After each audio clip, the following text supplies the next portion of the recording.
அன்பிற்கினிய சகோதர சகோதரிகளே, நம் அனைவர் மீதும் ஏக இறைவனுடைய அமைதியும் கருணையும் உண்டாகட்டுமாக. அஸ்ஸலாமு அலைக்கும் வரஹ்மத்துல்லாஹி வபரகாத்துஹு. பாலஸ்தீனத்தினுடைய காசா பகுதிகளில் இஸ்ரேலிய ஆக்கிரமிப்பு ராணுவம் நடத்தி வரக்கூடிய தாக்குதல்கள் 659வது நாளாகவும் இன்றைக்கும் தொடர்ந்து கொண்டிருக்கக்கூடிய இந்த சூழல்ல காசாவிலே என்ன நடக்கிறது, காசாவையொட்டிய பாலஸ்தீன பகுதிகளிலும் இதையொட்டி சர்வதேச மன்றத்திலும் என்னவெல்லாம் நடந்து கொண்டிருக்கிறது என்கிற செய்திகளைத்தான் நாம் விரிவாக பார்க்க இருக்கிறோம். குறிப்பாக நமக்கெல்லாம் தெரியும், பாலஸ்தீனம் தொடர்பான விவகாரம் உலக அளவில் எல்லா நாடுகளுக்கும் ஏதோ ஒரு வகையில் சிக்கலை உண்டாக்கி இருக்கக்கூடிய ஒரு விவகாரமாக மாறி இருக்கிறது. அதற்கான காரணம் என்னன்னா, காசாவினுடைய பிரச்சனை முடிவுக்கு வராமல் உலகத்தினுடைய பொருளாதாரமாக இருந்தாலும் சரி, உலகத்தினுடைய ஏற்றுமதி இறக்குமதிகளாக இருந்தாலும் சரி, எல்லா விவகாரமுமே இதிலே பாதிக்கப்பட்டு கொண்டிருக்கிறது என்பது முதல் விவகாரம். இரண்டாவது என்னன்னு சொன்னா, இஸ்ரேல் என்கிற ஒரு தனி நாடு உலகத்தில் இருக்கக்கூடிய அத்தனை நாடுகளையும் ஆட்டி படைப்பதை எந்த நாடுகளும் விரும்பவில்லை. எந்த நாடுகளும் அமெரிக்காவுக்கே கட்டுப்பட மாட்டோம் என்ற ஒரு நிலையில இருக்கிற நேரத்தில் அமெரிக்க அதிபர் தேவையான வரிகளை விதித்து கண்ட்ரோல் பண்ண பார்க்கிறாரு.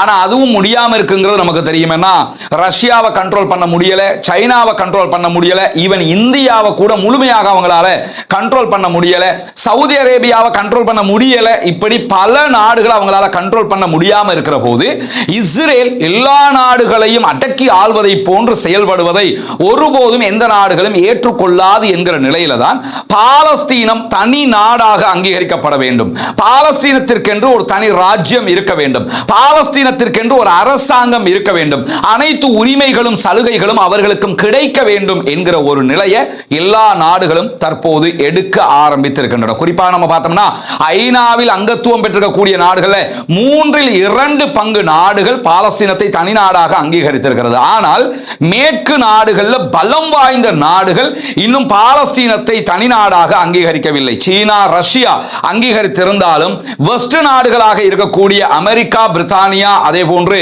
பிரான்ஸ் ஆகிய 3 நாடுகளில் எந்த ஒரு நாடும் இதுவரைக்கும் பாலஸ்தீனத்தை தனி நாடாக அங்கீகரிக்காத காரணத்தினாலையும் இந்த விவகாரம் தொடர்ந்து ஒரு பிரச்சனைக்குரியதாகவே மாறி நிற்கிற போதுதான் திடீரென நமக்கெல்லாம் தெரியும், பாலஸ்தீனத்தை தனி நாடாக அங்கீகரிக்க போவதாக பிரான்சினுடைய அதிபர் இம்மானுவேல் மேக்ரான் அவர்கள் அறிவித்திருக்கிறார்.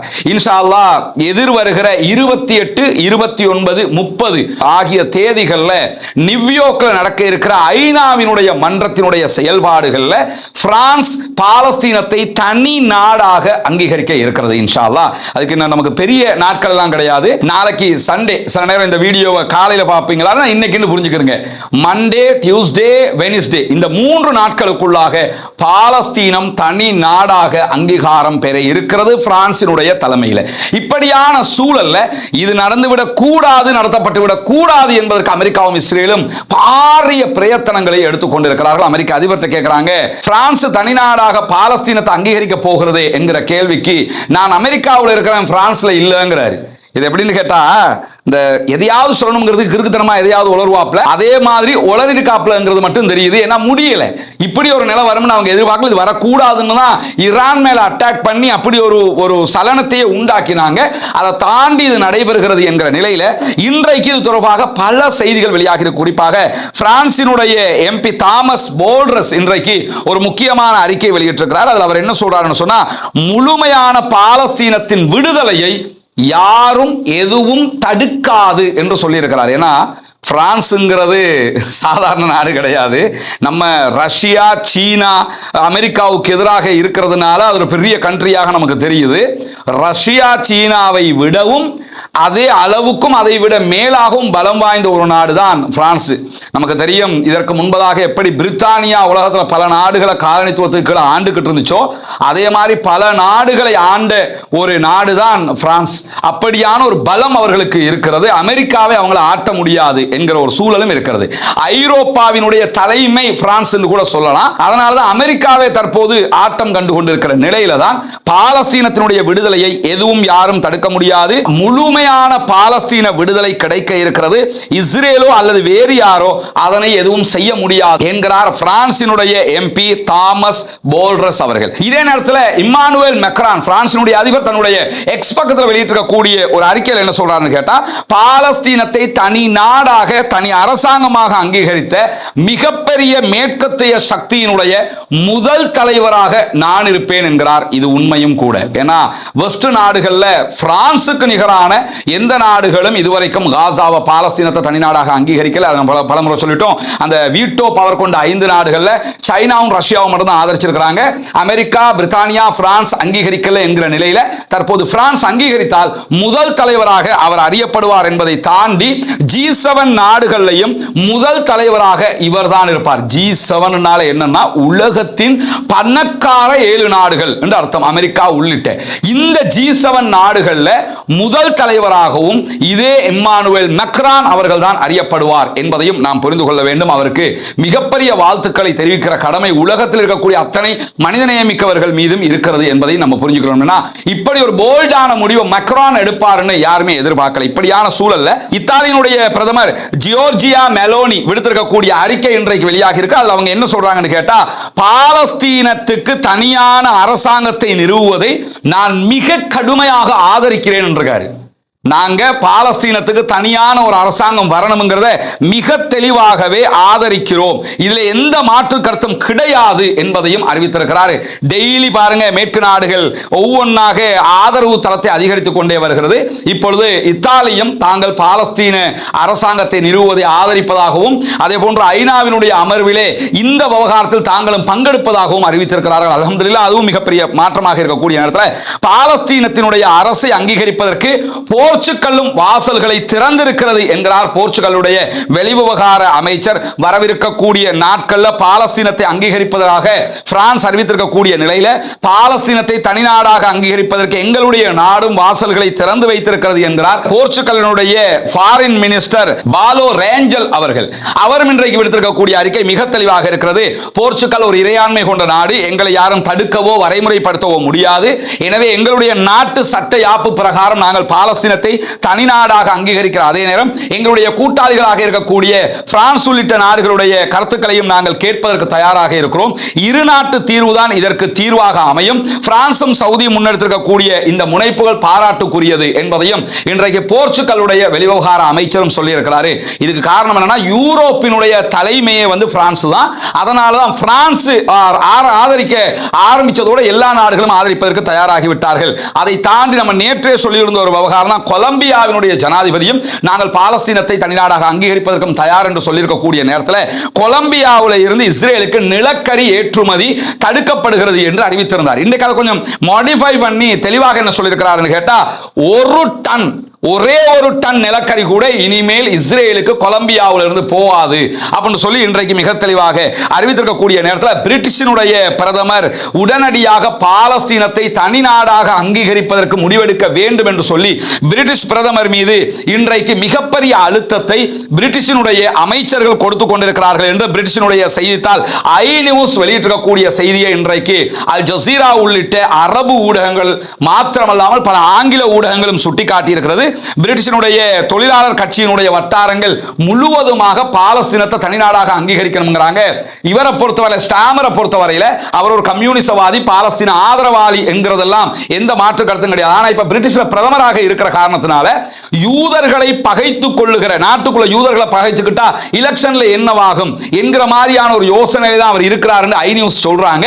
இருந்தாலும் மிகப்பெரிய அழுத்தம் அவருக்கு கொடுக்கப்பட்டுக் கொண்டிருக்கிறது. பாலஸ்தீன அரசை அங்கீகரிக்க வெளியுறவு செயலாளரே மிகப்பெரிய அழுத்தத்தை பிரதமருக்கு கொடுத்து வருகிறார் என்கிறது ஐ நியூஸ். அதை தாண்டி பிரிட்டிஷ் பிரதமர் தன்னுடைய அமைச்சரவையிலிருந்து கடுமையான அழுத்தங்களை எதிர்கொண்டு வருகிறார். பாலஸ்தீனத்தை தனிநாடாக அங்கீகரிக்க வேண்டும் என்று சொல்லி என்று தி கார்டியனும் இன்றைக்கு விடுத்திருக்கக்கூடிய அறிக்கையில் தெரிவித்து இருக்கிறது. எனவே தி கார்டியன், ஐ நியூஸ் உள்ளிட்ட செய்திகள் எல்லாம் பிரிட்டிஷினுடைய பிரதமருக்கு எவ்வளவு பெரிய அழுத்தம் இருக்கிறது என்பதை சொல்லிக் கொண்டிருக்கக்கூடிய நேரத்தில் இன்னொரு ஓரிரு நாட்கள் தான் இருக்கிறது பிரிட்டிஷ் பிரதமர் ஏதாவது ஒரு முடிவை எடுக்க வேண்டும் என்கிற நிலையில இன்றைக்கு பிரிட்டிஷ் பிரதமருடைய அறிக்கை ஒன்றை டெய்லி மிரர் வெளியிட்டிருக்கிறாங்க. அந்த அறிக்கையில சொல்லப்பட்டிருக்கக்கூடிய செய்தி என்னன்னு கேட்டா, காசாவில் நடக்கிறது ஒரு மனிதாபிமான பேரழிவு, அது உடனே முடிவுக்கு வர வேண்டும் என்கிறார் பிரித்தானியாவுடைய பிரதமர் ஸ்டாமர். இவர் காசாவுக்கு ஆதரவாகத்தான் இருக்கிறாருங்கிறதுல எந்த மாற்று கருத்தும் இல்லை. ஆனா தனிநாடாக அங்கீகரிப்பதற்கு ஓகே சொல்லுவாராங்கிறது மட்டும் தான் இங்க இருக்கக்கூடிய கேள்வியாக இருக்கிறது.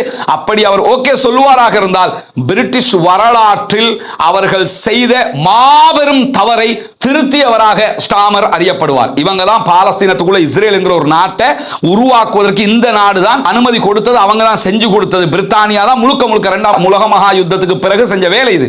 எனவே பிரித்தானியா செய்த வரலாற்று தவறை திருத்தியவராக ஸ்டாமர் அறியப்படுவார். நடக்குமா நடக்காதா என்பதை பொறுத்திருந்து பார்க்கிறார். அதே நேரம் அவருடைய அறிக்கையில் காசாவில் இருக்கக்கூடிய குழந்தைகள், அதே போன்று அவர்களுக்கு உணவுகள் கொடுக்க மறுப்பது முற்றிலும் நியாயமற்றது.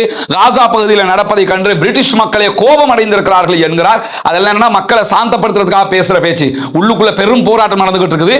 பிரிட்டிஷ்ல இருக்கக்கூடிய மக்கள் எல்லாம் பாலஸ்தீனத்தை தனிநாடாக அங்கீகரிங்கன்னு சொல்ற காரணத்தினால தான் இந்த மாதிரி அறிக்கைகளை வெளியிடுறார். இந்த அறிக்கையில் இன்னொரு பின்புலமும் இருக்கிறது. பெரும்பாலும் இந்த அறிக்கைகளினூடாக எனக்கு மக்கள்கிட்ட இருந்து நிறைய அழுத்தங்கள் இருக்குதுன்னு சொல்லி அவர் உடனடியாக பாலஸ்தீனத்தை தனிநாடாக அங்கீகரிப்பதற்கும் வாய்ப்பு இருக்கிற நிலையில நாங்க ஏர் ட்ரூப் பண்றதுக்கு தயாராக இருக்கிறோம், எங்களுடைய நாடும் காசா மக்களுக்கு வான்வழியாக உணவு போடுவதற்கு தயாராக இருக்கிறது என்கிற ஒரு செய்தியை சொல்லி இருக்கிறாரு. நேற்றைய தினம் UAE ஐக்கிய அரபு அமீரகமும் அதே நேரத்தில் ஜோர்டானும் இணைந்து வான்வழியாக உணவுகளை போடுறதுக்கு இஸ்ரேல் அனுமதிச்சிருக்கிறதுங்கிற ஒரு செய்தியை பல ஊடகங்களை நீங்க பார்த்திருப்பீங்க. முதல்ல இந்த அரபிகளை பொறுத்தவரையில இவங்க எங்க போய் சேர்க்கிறதுங்கிற ஒரு யோசனை இருக்குது. இந்த ஏர் ட்ரூப் பண்றதை பொறுத்தவரை இஸ்ரேல் அனுமதிக்கவே தேவையில்லை, எவனும் அனுமதிக்க தேவையில்லை. ஏர் ட்ரூப் யாரும் போய் பண்ண முடியும். பண்ணுறதை எவனாவது தடுத்தானுன்னா அவனுக்கு எதிராக ஐநா போர் தொடுக்கணுங்கிற அளவுக்கு சட்டம் இருக்கிற போது நாங்க ஏர் ட்ரூப் பண்ணிக்கிறவான்னு போய் கேட்டுக்கிட்டு இருக்கிறாங்க. ஏன்டா ரஃபா பார்டரை திறக்கிறதுக்கு தான் கெஞ்சிக்கிட்டு இருக்கிறீங்கன்னா இதுக்கும் கெஞ்சிக்கிட்டு இருக்கிறாங்க பாருங்க. இந்த மாதிரி நிலையில இஸ்ரேல் வந்து அவங்களுக்கு அனுமதி கொடுத்துருக்குதான் UAEக்கும் அதே போன்று ஜோர்தானுக்கும் ஏர் ட்ரூப் பண்ணுங்கன்னு, அதே மாதிரி நாங்களும் அதுக்கு ரெடியா இருக்கிறோம்னு ஸ்டாமரும் சொல்லி இருக்கிறார். இந்த மாதிரியான சூழ்நிலையில காசா மக்கள் என்ன சொல்கிறார்கள் என்று சொன்னால், தயவு செய்து ஏர் ட்ரூப் பண்ணாதீங்கங்கறாங்க. நம்மளும் சொல்லிக்கிட்டே இருந்தோம் ஏர் ட்ரூப்பாவது பண்ணலாம் தானே, அந்த மக்களுக்கு உணவை வான்வழியாவது போட்டு தொலைங்களான்னு சொல்லிக்கிட்டு இருந்தோம். ஆனா காசா மக்கள் இன்றைக்கு விடுத்திருக்கக்கூடிய அறிக்கையில் என்ன சொல்றாங்கன்னு சொன்னா, நீங்க தயவு செய்து வான்வழியாக உணவுகளை தராதீர்கள் என்கிற கோரிக்கையை விடுத்திருக்கிறார்கள். ஏன் அந்த கோரிக்கையை விடுக்கிறாங்கன்னு சொன்னா, நிலத்தில் இருக்கிற யதார்த்தம் வித்தியாசமானதாக இருக்கிறது. நீங்க வானத்தில் இருந்து உணவு போடுறதுங்கிறது மீடியாவுக்கு காட்டுறதுக்காக இருக்குமே தவிர அதனால எந்த பலனும் கிடையாது. நீங்க போடுகிற உணவுகள் கடலுக்குள்ள போய் விழுகுது, அதை எடுக்க போய் எங்க மக்கள் ஏற்கனவே சாப்பிட வழி இல்லாம நடக்க முடியாம இருக்கிறவங்க அதை எடுக்க போய் செத்து மடிஞ்சிருவாங்க. அதே நேரத்தில் இஸ்ரேலுடைய போர்சஸ் இருக்கிற ஏரியாவுக்குள்ள கொண்டு போட்டுறதிய அதை எடுக்க போனா அவங்களை சுட்டு கொண்டுறான். அதே நேரத்தில் நீங்க வான்வழியாக போடுகிற உணவுகள் தலைகள்ல வந்து விழுந்து ஆல்ரெடி செத்து மடிந்து கொண்டிருக்கிற மக்கள் இப்படி செத்து போய் விடுவார்கள். எனவே இப்படி செய்யாம எங்களுக்கு தருவதாக இருந்தால் ரஃபா பார்டர் வழியாக, கரேம் அபோஷலேம் பார்டர் வழியாக, அதே போன்று ஜோர்தானுடைய பார்டர் வழியாக தாங்க. ஜோர்தான்ல வாசல் வழியா தரை வழியாகவே கொடுக்க முடியும். ஆனா கொடுக்காம நாங்க வான்வழியாக தர்றோம்னு சொல்றிய, இதையெல்லாம் செய்யாதே, ஏற்கனவே இப்படி செய்தது எங்களுக்கு எந்த பலனையும் தரவில்லை என்கிற செய்திகளையும் அவங்க இன்னைக்கு சொல்றது மட்டுமல்லாம இன்றைக்கு ஒரு அதிர்ச்சிகரமான ஒரு அறிக்கை வெளியாகி இருக்கிறது. இங்க நீங்க பார்க்கலாம், இந்த புகைப்படத்தை முதல்ல பார்த்துருங்க. இந்த புகைப்படத்தில் இருக்கிறது எல்லாமே உணவு. இந்த உணவுகள் ரஃபா பார்டர்ல இருக்கிற உணவுகள் கிடையாது, அதை புரிஞ்சுக்கிறங்க. லாரிகள்ல இருக்கிறது, வெளியில இருக்கிறது பாருங்க. நிறைய போட்டோஸ் நான் உங்களுக்கு காட்ட முடியும். இதனுடைய ஒரு வீடியோ இருக்குது, அதை நம்முடைய டெலிகிராம் சேனல்ல போடுவோம், பார்த்துக்கலாம். இங்க பாருங்க, கண்ணு கட்டிய தூரம் வரைக்கும் உணவுகள் இங்கே இருக்கிறது. அதாவது வெயில்ல காயுது, மழை பெஞ்சா நனையும், அந்த அளவுக்கு கண்ணு கட்டிய தூரம் வரைக்கும் உணவுகள் இருப்பதை நீங்க பார்க்கலாம். இங்க பாருங்க, இதெல்லாம் ஆயிரக்கணக்கான உணவுப் பொதிகள் இருக்கிறது. லட்சக்கணக்கான மக்களுக்கு, காசா மக்களுக்கு அள்ளி கொடுக்க வேண்டிய உணவுப் பொதிகள். ஆனால் இதெல்லாம் எங்க இருக்குன்னு கேட்டா இஸ்ரேல் வைத்துக் கொண்டிருக்கிறது. இஸ்ரேலுடைய கண்ட்ரோல்ல வச்சிருக்கிறாங்க. ரஃபா பார்டர் வழியாக உள்ளே வந்த உணவுகளும் இஸ்ரேலுக்கு கொடுக்க சொல்லி கப்பல்கள் இந்த துருக்கியினுடைய அர்துகான் அவன் எல்லாம் அமுச்சு விட்டாங்கல்ல, எல்லாத்தையும் இறக்கி வச்சிருக்கிறாங்க. இறக்கி வச்சவங்க இன்னைக்கு செஞ்சிருக்கிற உலக மகா அநியாயம். அல்லாஹ்வினுடைய சாபம் அவர்களுக்கு உண்டாக வேண்டும், அல்லாஹ்வினுடைய அழிவு அவர்களுக்கு உண்டாக வேண்டும். அல்லாஹ் அத்தனை பேருமே அல்லாஹ்விடத்தில் இந்த இஸ்ரேலிய நாசகார அரசாங்கத்துக்கு எதிராக குனூத்து நாசிலாவை ஓதுவது மட்டுமல்லாமல் அல்லாஹ்விடத்தில் பிரார்த்தனை செய்யுங்கள். 1000 லாரிகள்ல கொண்டு வர வேண்டிய அளவுக்கு உண்டான உணவுகளையும் மருந்துகளையும் மொத்தமாக அளித்திருக்கிறோம் என்கிறது இஸ்ரேலிய ஆக்கிரமிப்பு பயங்கரவாத ராணுவம். இஸ்ரேலுடைய ஒலிபரப்பு ஆணையமே இன்றைக்கு வெளியிட்டிருக்கக்கூடிய அறிக்கையில் சொல்றாங்க, பெரிய அளவிலான மருந்து பொருட்கள் அதே போன்று உணவுப் பொருட்கள் என்று கிட்டத்தட்ட 1000 லாரிகள்ல கொண்டு வர வேண்டிய உணவுகளை நாங்க அளிச்சிருக்கிறோம்ங்கிறது மட்டுமல்லாம வெயிலுக்கு கீழே கீழே லட்சக்கணக்கான பார்சல் உணவுகள் இருக்கிறது. வெயிலுக்கு கீழேன்னா இதான், வெயில் அடிக்குது, நாசமா போய்கிட்டே இருக்கிறது. இது காசாவுக்கு கொடுக்கப்படாவிட்டால் இதுவும் அழிக்க வேண்டிய நிர்பந்தம் ஏற்படும் அப்படிங்கிறாங்க. கொடுக்கப்படாவிட்டால் அழிக்கப்படும் சொன்னா ரஃபா பார்டர்லயா இருக்குது. கொடுக்க விடாம அழிக்கிறதை இவன் வச்சுக்கிட்டு இந்த அநியாயத்தை பண்ணிக்கிட்டு இருக்கிறாங்கிற நிலையில பாலஸ்தீன விடுதலை ராணுவம் உணவுகளை திருடுகிறது என்கிற ஒரு குற்றச்சாட்டை தொடர்ந்து அமெரிக்கா முன்வைத்து வந்தது. இன்றைக்கு CNN வெளியிட்டிருக்கக்கூடிய அறிக்கையில அப்படி எந்த ஒரு உணவுகளையும் பாலஸ்தீன விடுதலை ராணுவம் திருடவில்லை என்கிற அற்புதமான ஒரு செய்தியும் வெளியாகி இருக்கிற அதே நேரம் பாலஸ்தீனத்துக்குள் உணவு விநியோகம் செய்வதற்கு UNRWA தான் சிறப்பாக இருக்கும் என்று இஸ்ரேலுடைய ஒரு அறிக்கையும் சொல்லியிருப்பதான செய்திகள் வெளியாகி இருக்கக்கூடிய நேரத்தில் செஞ்சிலுவை சங்கமும் இன்றைக்கு வாய் திறந்திருக்கிறது. நம்ம டெய்லி பேசுற செம்பிறை சங்கத்தை பத்தி, செஞ்சிலுவை சங்கத்தை பத்தி பேசுறது இல்ல. இப்ப செஞ்சிலுவை சங்கத்தினுடைய தலைவராக இருக்கக்கூடிய மிர்ஜானா ஸ்போல்ஜாரிக் இன்றைக்கு ஒரு அறிக்கை வெளியிட்டிருக்கிறார். அதில் அவர் என்ன சொல்றாருன்னு சொன்னா, காசாவுல துன்பம் அனைத்து எல்லைகளையும் தாண்டி விட்டது.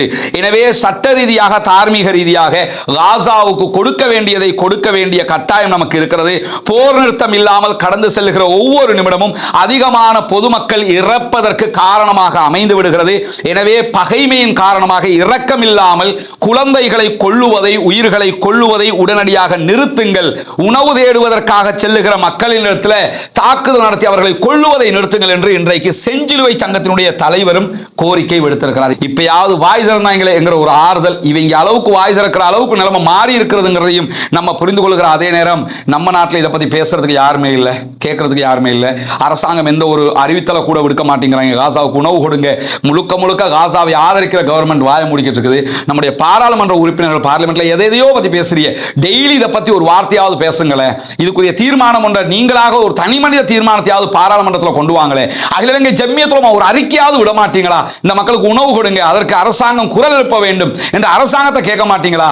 என்னத்தை எங்க போய் இதெல்லாம் முடிக்கிறது, யார்கிட்ட போய் கேட்கிறதுங்கிற ஒரு கேள்வி அனைவர் மனதிலும் இருக்கிறதா இல்லையா? தாங்க முடியாத வேதனையாக இருக்கிறது. 1000 லாரிகள் பெறுமதியான உணவுகளை அழித்து நாசப்படுத்தி இருக்கிறது நாசகார இஸ்ரேல். இந்த அரபு நாட்டு இந்த அடிமைகள், அரபு நாட்டு ஆட்சியாளர்கள் குனூத்துன் நாசிலா ஓதும் போது அவனுக்கு எதிராகவும் தயவு செய்து குனூத்துன் நாசிலாவை ஓதுங்க.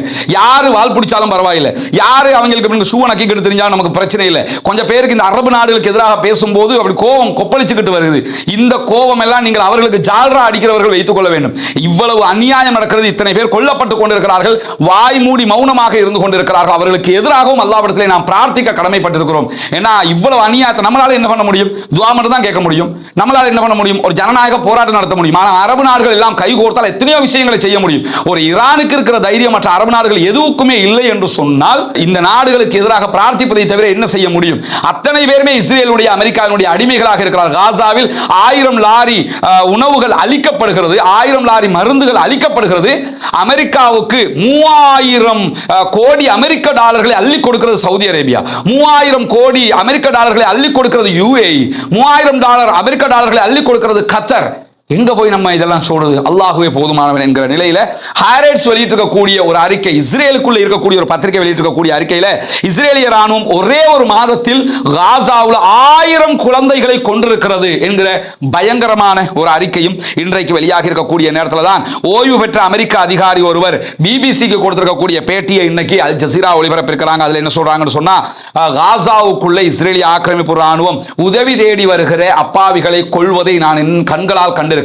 இஸ்ரேலிய ராணுவம் வரம்பு மீறி இருக்கிறது, யுத்த குற்றத்தில் ஈடுபடுகிறது என்கிற குற்றச்சாட்டையும் பகிரங்கமாக அவர் விடுத்திருக்கக்கூடிய நேரத்தில் தான் ஹந்தலா கப்பல் தற்போது காசாவில் இருந்து 100 மைல் கடல் மைல் தொலைவில் நிற்கிறாங்க.